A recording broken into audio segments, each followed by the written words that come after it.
ان کی صحت کے لیے دعا گو بھی ہوں، لیکن یہ نہیں ہو سکتا کہ آپ اس طرح جائیں جو ہے وہ مسلح ہو کر، اور پھر جو ہے آپ ایکسپیکٹ کریں کہ جناب کچھ نہیں ہوگا. تو انہوں نے یہاں تک کہا کہ اگر آپ یو کے میں چلے جائیں یا آپ کسی اور ملک میں چلے جائیں، خاص کر یو کے کی انہوں نے مثال دی، اور وہاں پر آپ اس طرح کا تصور بھی نہیں کر سکتے ہیں کہ کوئی شخص جو ہے وہ کینڈیڈیٹ ہو الیکشن کا، اور وہ وہاں جا کر جو ہے یہ کہے کہ جناب والا میرے ساتھ جو ہے وہ یہ 50 لوگ بھی آئے ہیں، رائفلیں بھی ہیں ان کے پاس، گنے بھی ہیں ان کے پاس، اور ہم احتجاج کر رہے ہیں اور ہمارے رزلٹ جو ہیں ہمارے حوالے کیے جائیں. تو یہ تصور جو ہے یہی انٹائرلی غلط ہے. کچھ اور چیزیں جو میرے ذہن میں ہیں ابھی میں وہ بھی آپ سے شیئر کر دیتا ہوں. اچھا جی، لیول پلینگ فیلڈ کے حوالے سے بھی جو ہے پرائم منسٹر نے ایک بڑی جو ہے وہ سیر حاصل گفتگو کی، اور انہوں نے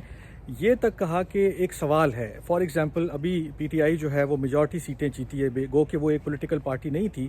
لیکن انہوں نے کافی بڑی تعداد میں نیشنل اسمبلی کی اور خاص کر کے پی اسمبلی کی سیٹیں جیتی ہیں. تو اس تمام صورتحال میں یہ سوال اب کیسے جسٹیفائڈ ہے کہ ان کو لیول پلینگ فیلڈ نہیں ملی، یا اگر نہیں ملی ہے تو پھر ان کو یہ سیٹیں کیسے مل گئی ہیں؟ مطلب ان کا سوال یہ تھا اور ان کا اعتراض یہ تھا کہ جو لوگ کہہ رہے تھے کہ جی ملک میں لیول پلینگ فیلڈ نہیں ہے اور جناب بڑی جو ہے وہ ریگنگ ہو رہی ہے، فلانا ہو رہا ہے، یا ان کو پراپر ایک جیسا گراؤنڈ یعنی کہ سب کو اویلیبل نہیں ہے. تو انہوں نے کہا کہ اگر سب کو ایک جیسا گراؤنڈ اویلیبل نہیں تھا، لیول پلینگ فیلڈ اویلیبل نہیں تھی، تو آپ خود بتائیں کہ 90 یا 100 سیٹیں پی ٹی آئی کو کیسے مل گئی نیشنل اسمبلی میں، جہاں انہوں نے کام کیا، جہاں انہوں نے کیمپین کی، یا جہاں ان کا سٹیکس تھے، جہاں وہ چاہتے تھے. فار ایگزامپل انہوں نے مثال دی کہ پشاور میں وہ چاہتے تھے کہ وہ لڑیں اور وہ جیتیں اور سارا کچھ کریں، تو پشاور میں انہوں نے سیٹیں بھی حاصل کی ہیں. اب بلوچستان میں اگر انہوں نے نہیں اپنا زیادہ انٹرسٹ شو کیا تو وہاں پر ان کی وہی صورتحال ہے کہ جو ہونی چاہیے تھی. تو یہاں اگر نون لیگ والے ہار رہے ہیں، فار ایگزامپل انہوں نے نام لے کر کہا کہ رانا ثناء اللہ صاحب ہار گئے، یا اور بڑے بڑے جو سعد رفیق صاحب ہیں یا اور دیگر لوگ ہیں، وہ اپنے اپنے حلقوں سے ہار کے انہوں نے شکست تسلیم بھی کر لی ہے. تو اب اس کو آپ کیا کہیں گے کہ یہ کیا الیکشن ریگ ہو گئے ہیں؟ یہ کیسی مطلب عجیب و غریب جو ہے وہ لاجک ہے کہ جناب میں ہاروں تو سب غلط ہے اور باقی کوئی ہارے تو کوئی مسئلہ نہیں ہے. یہ جو سازشی مفروضے انہوں نے کہا، ایک لفظ استعمال کیا کہ ایک ٹرم استعمال کی، اور انہوں نے کہا کہ بہت ساری ایسی چیزیں ہیں کہ جو میرے حوالے سے بھی ماضی میں آتی رہیں. آئیفل ٹاور پہ جی $500 کا یا 500 یورو کا کھانا کھا گیا. انہوں نے کہا کہ آئیفل ٹاور پہ کسی نے یہ بھی تحقیق کرنے کی کوشش نہیں کی ہے کہ وہاں پر تو کوئی ہوٹل ہی نہیں ہے، وہاں پر تو کوئی ریسٹورنٹ ہی نہیں ہے. تو اس طرح کی بے شمار چیزیں جو ہیں وہ آ جاتی ہیں، اور وہ یہی کہتے ہیں کہ یہ رویہ جو ہے وہ درست نہیں ہے کہ جب کسی کے خلاف کوئی چیز آئے تو اسے بالکل ایسے ہی مان لیا جائے کہ یہی حرف آخر ہے، اور ان کا جواب دیتے دیتے لوگ بوڑھے ہو جائیں گے لیکن لوگوں کی تسلی نہیں ہوگی. اور ایسی اس طرح کی اور بھی انہوں نے کافی ساری جو ہے وہ گفتگو کی اس حوالے سے. ایک انٹرسٹنگ جو ہے وہ مومنٹ تھا پریس کانفرنس کے درمیان کہ جب ایک صحافی کو انہوں نے سوال دیا، اور اس صحافی کا سوال سننے کے بعد انہوں نے کہا کہ میں بہت مایوس ہوا ہوں کہ آپ کو میں نے سوال کا موقع دیا، اور میں اس کے اوپر زیادہ کامنٹ بھی نہیں کرتا ہوں کہ کیا ہے. آئی ایم ایف کے حوالے سے انہوں نے کہا کہ وہ آئندہ گورنمنٹ آئے گی تو وہ کچھ کریں گے. اور ایک امپورٹنٹ چیز انہوں نے کہی کہ دیکھیں اب وہ longest serving interim prime minister رہے ہیں اس کنٹری کے، لیکن اس کے باوجود انہوں نے کہا کہ جب نئی پارلیمنٹ آئے گی تو ان کو ہی سوچنا ہے کہ آئی ایم ایف کے ساتھ کیا کرنا ہے، اور ساتھ انہیں یہ بھی سوچنا چاہیے ای وی ایم کے حوالے سے کیا سٹیپس لینے چاہیے، کیونکہ ای وی ایم کافی حد تک آپ کو مددگار ثابت ہو سکتا ہے بہت ساری چیزیں حل کرنے میں، طے کرنے میں، اور آسانی سے وہ مطلوبہ نتائج حاصل کیے جا سکتے ہیں کہ جو ان ایلیگیشن سے بھی بچا جا سکتا ہے اور کام آگے بڑھایا جا سکتا ہے. ساتھ ہی انہوں نے کہا کہ انٹرم گورنمنٹ کے حوالے سے بھی فیوچر پارلیمنٹ سوچے کہ کیا اس کی ضرورت ہے یا نہیں ہے. اب اپنی حکومت لینے کے بعد اور کرنے کے بعد 6 مہینے یا جتنا بھی عرصہ انہوں نے گزارا ہے، یہ ایک مجھے تھوڑا سا سرپرائز ہوا، لیکن بہرحال ان کی سوچ ٹھیک ہے کہ اگر اس کی گنجائش نہیں نکلتی ہے اور اس کی ضرورت نہیں محسوس ہوتی ہے تو کوئی ضرورت نہیں ہے کہ ہم اس کو کنٹینیو کریں. لاسٹ بٹ ناٹ لیسٹ، میں اور ساری چیزوں کو چھوڑ رہا ہوں، لیکن ای سی پی کے حوالے سے انہوں نے ایک بڑا امپورٹنٹ جو ہے وہ جملہ کہا، اور انہوں نے یہ کہا کہ جب ان سے پوچھا گیا کہ آپ کیوں ای سی پی کا دفاع کر رہے ہیں، تو انہوں نے کہا کہ دیکھیں ای سی پی جو ہے وہ گورنمنٹ کی ہی ایک